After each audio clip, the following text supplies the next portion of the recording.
Welcome back to NSUSpartans.com, as today we talk with Spartan football coach Pete Adrian about the team's 31-24 victory at Liberty last Saturday and look forward to this coming week's MEAC opener against Howard University. And Coach, looking back at your exciting win over Liberty last Saturday, a come-from-behind victory on the road, a lot we could talk about that game, but I think you summed it up best when you said it really was a team victory.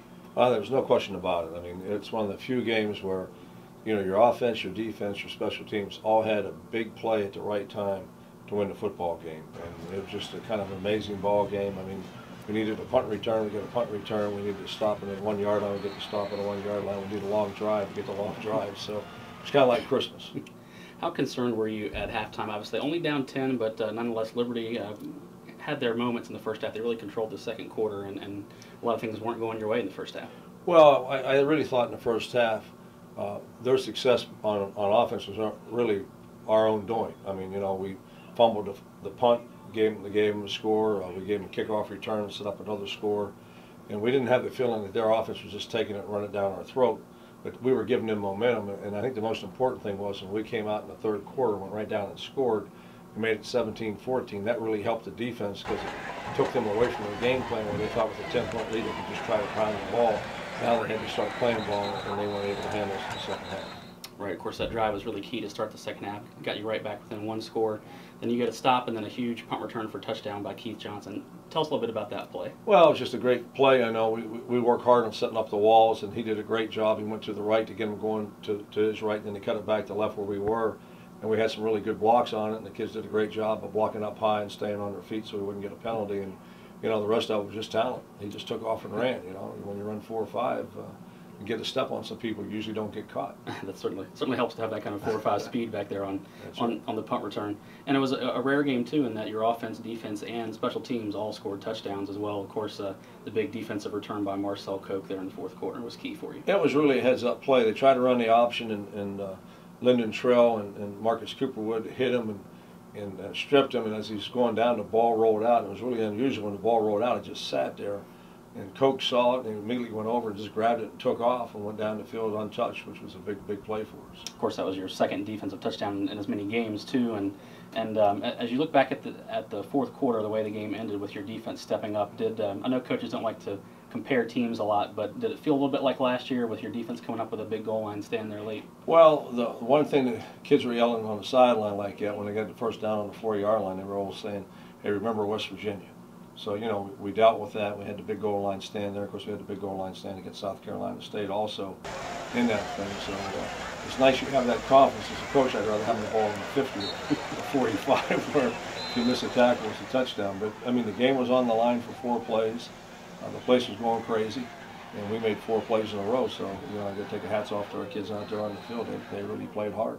And certainly in that goal line stand, no play was bigger than the fourth and goal pass. Keenan Lambert got his hand in there, made a great play to break that pass up. Yeah, he sure did. I mean, he had to read. He was back. He saw the fullback in the flat.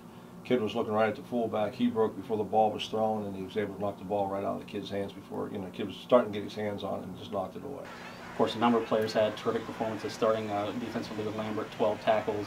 Your linebackers, again, came up big.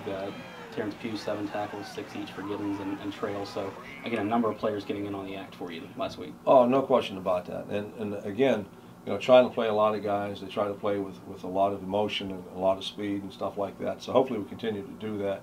And, of course, then offensively, Brandon Reddick had a breakout ball game. But, again, the offensive line really played well. And, anytime you're rushing for over a couple hundred yards against a quality opponent like that, makes you feel good as a coach. Yeah, certainly. You look at the week before, Liberty gave up less than 100 yards to Wake Forest on the road, come home, and again, as you said, your offensive line and Riddick especially were really stout in the run game. Right, and then Wake Forest goes and beats North Carolina, so go figure, right? That's football sometimes, I know.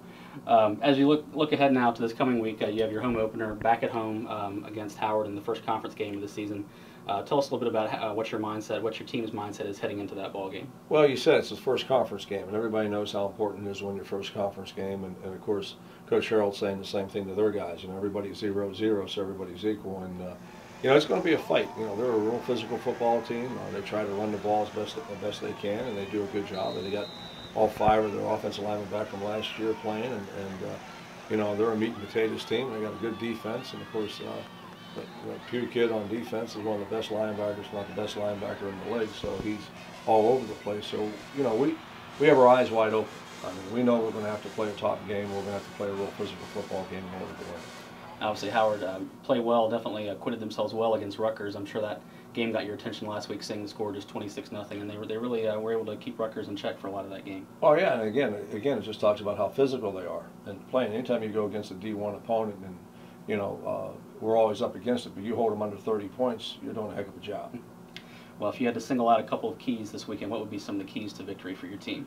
Well, one thing we got to certainly do is we got to work on our field goal game. We certainly have to work on our protection. We've had some troubles with that. We've been working on it. I think we've got that rectified. And just play smart football. Don't turn the ball over like we did last week. And then, we 20 penalties the first week to 8 penalties Saturday night, and one of the penalties was intention, so we only had 7 penalties. So that was really a good deal from our standpoint. All right, Coach, we wish you good luck this weekend in your MEAC opener against Howard. The Spartans off to a 2-0 start. Howard coming in at 1-1. Certainly a big contest this Saturday. We hope to see you all at Dick Price Stadium for a 4 p.m. kickoff. If you can't make the game, it will be shown on a tape delay basis on ESPNU at 10:30 p.m. on Saturday night. As always, for all your information on Spartan football, visit our website, nsuspartans.com.